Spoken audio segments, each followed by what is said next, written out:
retomando la idea sobre la que estábamos explicando, este poder punitivo ha existido la necesidad de limitarlo, ¿ya? Por ende, existen principios como el de legalidad, el principio de indubio pro reo, que quiere decir ante la duda a favor del reo, es lo que conocemos como la duda razonable, está el principio de inmediación, de motivación, y les cuento que sobre todo ello también estaremos hablando en nuestro canal. Pero hoy específicamente vamos a hacer alusión a cómo es posible que teniendo el Ecuador en datos que constaban precisamente en la página del SNAI, el Sistema Nacional de Atención Integral a Adultos Mayores Privados de Libertad y Adolescentes en conflicto con la ley penal, cuyo director general actualmente es el abogado Edmundo Moncayo. Según esos datos específicos, en el año 2019 el Ecuador tenía aproximadamente 55 cárceles. De estos 55 centros penitenciarios, se dice, con la misma fuente de información, que existía una capacidad física para 27.000 reclusos o privados de libertad. Sin embargo, a comienzos del año 2020, el Ecuador refleja datos de haber tenido privado de libertad a un aproximado de 39.700 personas.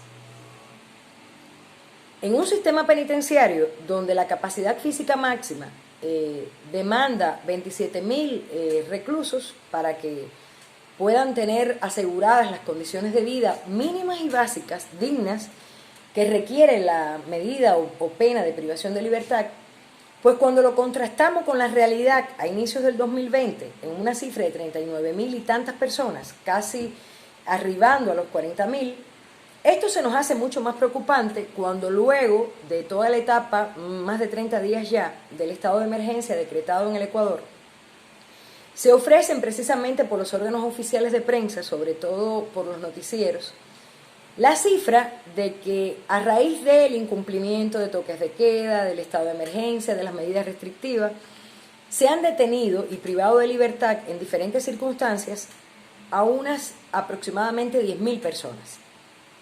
Obvio, sumamos 10.000 a 39.700 y estamos precisamente bordeando las 50.000 personas privadas de libertad que hay en el Ecuador en abril del 2020. Si un sistema penitenciario conformado por 55 centros de rehabilitación que conciben la posibilidad de tener físicamente sin hacinamiento a 27.000 personas, hoy está rondando los 50.000 privados de libertad, solo por 2.000 no lo duplica. Por ende, quiere decir que la capacidad física del sistema penitenciario está en franco hacinamiento. Con esta simple operación matemática, sin ir a mayores números, podríamos decir que duplicado. O sea, hay una cantidad de hacinamiento que duplica la posibilidad de personas que deben estar privadas de libertad. Ahora bien, ¿a qué se debe el incremento, no solo en etapa de pandemia, no solo en la etapa del COVID-19, sino en todo, en la normalidad y en el diario vivir ecuatoriano? Se debe a varios factores. Estos factores tienen que ver, en primer lugar, con que cuando las personas están sujetas a un proceso penal, la amalgama de posibilidades de medidas cautelares que establece el Código Orgánico Integral Penal en el artículo 522, que son varias, no son abundantes, pero sí varias y distintas a la prisión preventiva, pues muchas veces en la práctica judicial, en la mayoría, son obviadas. De modo que la prisión preventiva como medida cautelar, véase para el que es ciudadano que medida cautelar quiere decir, por la propia naturaleza, que es una medida sí coercitiva, porque es impuesta por autoridades competentes y ejecutada también por autoridades competentes de índole coercitiva, pero que es una medida cautelar porque va a guardar cautela, va a asegurar de algún modo la presencia de esa persona sujeta a un proceso penal cada vez que lo demande o lo llame la justicia, ya sea a través de una audiencia a celebrarse, de una diligencia investigativa o finalmente de la audiencia de juzgamiento y poder dictársele a ella la sanción. No cabe duda de que la medida más efectiva para asegurar debe ser la prisión preventiva, pero esto se contrapone a la realidad de que todos nacemos en libertad y el derecho a la libertad es un derecho que los seres humanos tenemos. Por ende, excepcionalmente podrá privarse de la libertad a una persona. No queda más remedio si la sentencia es condenatoria, emitida en un debido proceso, pues tendrá que cumplir la pena privativa de libertad dispuesta. ¿ya? Pero en el caso de las medidas cautelares, si existe otra amalgama de medidas que pudiera explotarse y pudiera emplearse de modo que de última ratio, o sea, en última instancia, lleguemos a la prisión preventiva, eso sería muy loable.